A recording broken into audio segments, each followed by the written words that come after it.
Hello everyone, my name is Beckett and welcome back to the channel. I hope you guys are all having a great day, and today in Division 2 I will be showing you guys off a new skill hybrid build. Now when we first look at it, it's not going to look like a skill build at all, but we'll get into it and we are going to be doing massive damage. But before we get started, if you like the content, hit that subscribe, and if you enjoy the video and you like the build, hit that like button. It really helps, and we're growing into a nice little Division 2 channel, so let's get into this. Alright, I know you're thinking off first glance that this is not a skill hybrid build. It doesn't even look like anything like it. It's almost a full red build. We have 5 red cores, we have 2 skill tiers, and 1 armor core. Now this originally started as my turret XP farm build that I made a couple weeks ago, and I always use it's my Harmony one. I'll leave a link for it in the description or on top of the screen, but I wanted to play around with the Memento a little bit, and I kind of went down the rabbit hole and came out with something spectacular. Now as you can already see, we're already rocking 5 red cores, and we're going to be sitting over 200% weapon damage, and that's at a shade level 500 with the Memento buff, the passive buff only. We're not talking about the pickup buff because we're not really going to be too worried about that. Plus we're also going to be rocking 160% headshot damage, 6 skill tiers, and over 900k armor. Now that is a lot going on into one little build. Now those numbers are great, but what does that mean for our DPS overall? Well, when we're hitting our headshots, we're going to be hitting over 600k for each headshot with an AR unbuffed by the Memento, and the striker drone is going to be hitting for about 80k a bullet, and our turret is going to be doing 125k a bullet. We are going to be melting everything not tied down. So let's hop into this build. First off, we have our specialization, and this is kind of the crux of the build. Along with the Memento, there are so many things that make this build work, and there are so many things you can switch out to make this build work. That's why it makes it so great. You can make it to your own play style and your own things. You just have to keep a couple elements, and then you can change everything else however you want to play. Now Technician, it's the +1 skill tier that we get in this Technician specialization that makes this build work. We can put more weapon damage. We cannot focus on having skill tiers along with our Memento, and we'll get into that in a little bit. Not to mention we have 10% extra skill damage, great extra turret damage. It's just extra passive damage going out, and we're going to be doing 12% more damage to warhounds, robots, whatever, anything electrical. We are going to be dismantling dogs. I hate them. Now we also get the EMP grenade, probably the most underrated grenade out of all of them, and it just instantly shuts down dogs. They just go down and they sit down, and then you can just nuke them. Works on everything, and it also gets enemies out of cover, even though it's an EMP grenade. So use it for whatever, any skills, anything you can shut down. Dealing with rogues, dealing with hunters, it works for everything. Even though it doesn't do damage, do not sleep on that grenade. Now for weapons, we're going to be using the mechanical animal for our primary. Any AR with Future Perfect will work. I found the animal was the best to keep the buff up since it's at a 19 seconds compared to 15 seconds on any other weapon that it rolls to. It's respectable damage if you can control it. The stability on it is garbage. So I had to put a lot of stability mods on it, but once you land those headshots, it's great. You may have more trouble on console. I know headshots aren't your thing, guys, but for PC, we are going to be destroying. Now, mine rolled with damage to armor on it, and you can go with damage out of cover or headshots, but in my testing, I found damage to armor felt like I was doing the most damage. I just felt like I was melting targets faster, and it could just be me, but I just feel like damage to armor is a much better stat to have on the AR than the damage out of cover or anything else. Now, if you choose not to go with the mechanical animal and you want to choose a different AR of your preference, make sure it's one that you can consistently land headshots with 8x scope, because we are going to be using the focus talent on our chest. We are always going to be using an 8x scope, so you need to make sure you can always land those headshots. So if you can do it easier with a slow one, or you have no problem doing it with the FAMAS, that's fine. I was using a carbine 7 and I was having a little trouble hitting consistent headshots, and I switched around. I was using a P416, and then I finally decided to go back to the mechanical animal, and I found that it was just more consistent. I just had to stack all the stability mods on it and I was good to go. Now, the only times we are going to be switching to our secondary is if we're out of ammo or we're dealing with single target or hunters or rogues, something like that. And I'm going to be using Harmony as my weapon. I love this with perfect in sync. It works amazing. You get 40% extra weapon damage and your skills get 40% extra skill damage. Now, if you don't want to use Harmony or you just don't have it, you can always use the M1A and just put Rifleman on it because you're still getting 50% weapon damage, because I don't think you can roll in sync on the M1A or any other rifle except the Harmony. Now, if you want to use a sidearm, you can, but you do not have to for this build. You can just leave it holstered and you never have to touch it. But if you want to min-max and get that extra little bit of damage, we would want to be using the Technician sidearm because it comes with perfect spike and we get 25% extra skill damage. And I think it lasts about 15 seconds. So we just proc that every 15 seconds. And I want to keep it up all the time, but I would use it during boss fights, rogue encounters, any of that sort, or just high enemy count rooms where we know there's going to be a bunch of people. Let's say we got this door locked down and we know there's going to be like 30 guys rushing out there.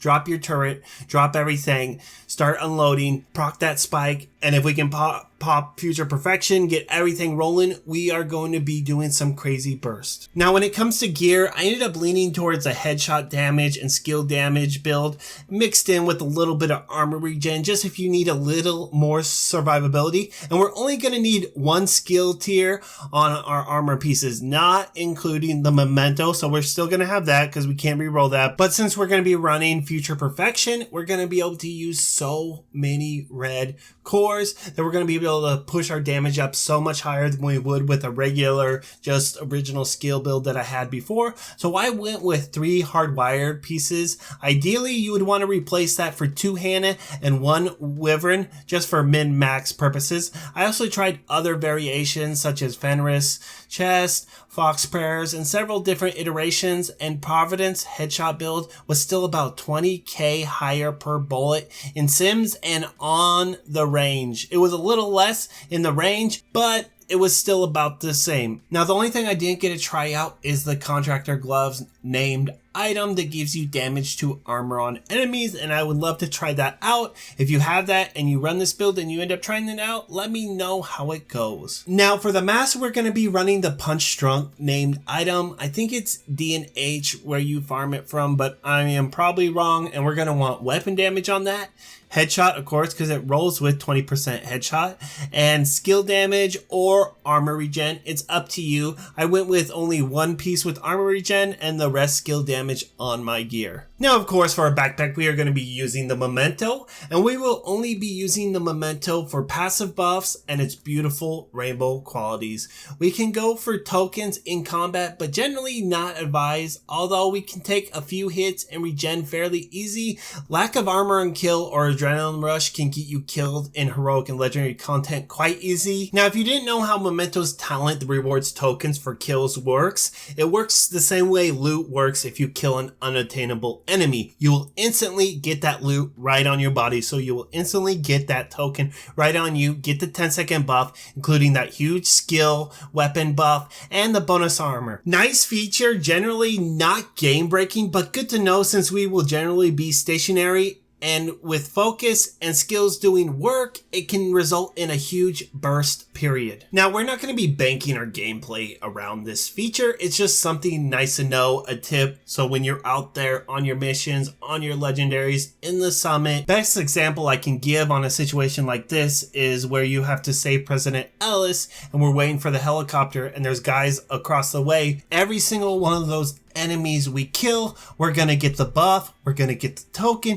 and we're gonna be doing insane damage. So just look for that, start learning the maps, the different missions, and where you can get away with these little tricks. It's gonna help you in the long run. Now, for chest pieces, we're gonna be using the Providence chest. Main fact, it comes with headshot damage as its brand set bonus, and you can also choose the Fenris chest. Less damage, but better if you struggle with headshots. So if you're on console or you just really suck at hitting those headshots, you can use that and it will be a little more consistent for you. Now what we're going to want on it is weapon damage, headshot, and skill damage or armor regen. On mine, I had armor regen, and we're also going to want the focus talent. It is a must have. So every second you're aiming down sights with an 8x scope or higher. So we're going to want to use the 8x scope because we don't need a 12x scope on an AR. It's just not going to work. So every second you're aiming down sights, you're going to get that 5% weapon damage stacking up to 50%. And that is a huge amount. As soon as it's up there, it's going to be doing insane headshot damage. And don't worry, it stacks up pretty quick. I don't even hold and rest and let it stack up. By the time I'm done with my first clip, I'm already stacked up, and you can just hold on to your right mouse button or whatever your aiming button is, and you'll be able to keep that up all the time. And you can also unscope for about a second to kind of get a view and see where everyone else is, and rescope in, and you will not lose that damage buff. Now for the rest of the armor, I chose 3 hardwire pieces just because I do not have the 2 Hannah and the 1 Wyvern for the min-max reasons, so I can get just that little extra skill damage, and I'll get a lot more headshot damage. I think I'm going to get an extra 30% headshot damage, but I'm going to have God roll pieces, and that's going to take a while, so you can use 3 hardwire. You just need 2 to reroll to a red weapon core. Ideally, you want skill damage on everything. Or if you end up choosing the Wyvern and Hannah pieces, you're going to want skill damage or armor regen and headshot damage on everything. Now when it comes to your gear mods, headshot damage for everything for max damage, or you can choose protection from elites or armor on kill for survivability. I just went for headshot damage. I had no problem surviving with the armor regen you get from the Memento and 1 piece of armor regen attribute on my chest piece. I was doing perfectly fine. Usually you're in the back and you have no problems. Even when people rush you, I was aiming down sight with the 8x scope and just like railing their head, and they were just dropping instantly. Now when it came with skills, I just stuck with the basic. I stuck with the striker drone and the soul turret just for the passive damage always going out and the low cooldown time, since we're going to have basically 0 skill haste, so we don't want to be using seekers, something that's going to have a 30 or 40 second cooldown time, and we're only going to be able to use it once.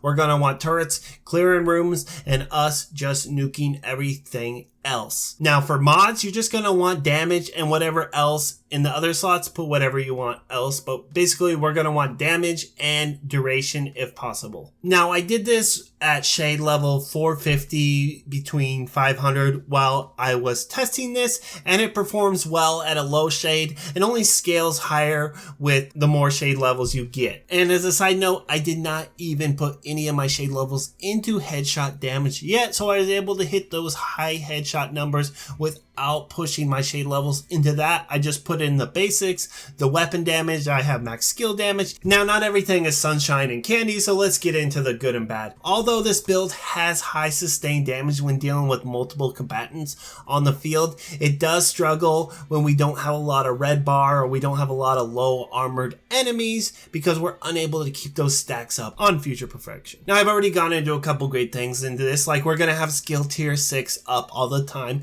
as long as 5 red weapon cores, as long as we can keep that buff going, as well as 900k armor, and it's not that much, but it's enough so we can still take a few hits and we still have enough regen where we're not like always struggling, always like, oh, I need a med kit, I'm dying, like you do when you're really playing a close range like SMG build.